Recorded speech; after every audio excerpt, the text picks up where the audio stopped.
Hello friendships! So for today's video, samahan niyo kami sa aming mission, hanap monitor.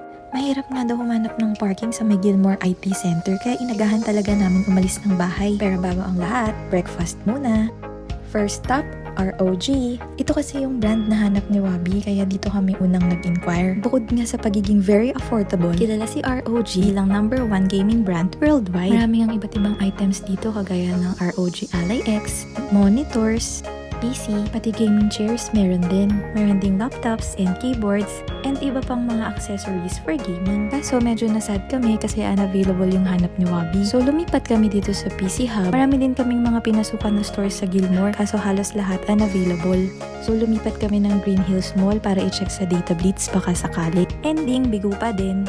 Grabe nga, kasi inabot na kami ng tanghali kaka-inquire sa mga stores. Lumipat pa nga kami sa may Data Blitz V-Mall. Shoutout nga po pala kay Sir Irvin na staff ng Data Blitz. Tinulungan niya kasi kami tumawag sa ibang branches. Dahil bigo pa rin sa Green Hills Mall, bumalik ulit kami ng Gilmore. Dito naman kami nag-inquire kay ELJ Computer Trading sa may Aurora IT Village. Malapit na nga kaming ma-hopeless ng mga oras na yan. And after 1 zillion years, sa wakas, nakahanap na nga kami. Dito lang pala namin matatagpuan kay ELJ yung gusto niyang ROG Strix OLED monitor. Sulit pa rin talaga yung pagod namin sa paglalakad at pagising ng maaga. Maraming salamat po sa lahat ng staff ng ELJ Computer Trading sa pag-assist sa amin. And that's it friendships, until our next kwento!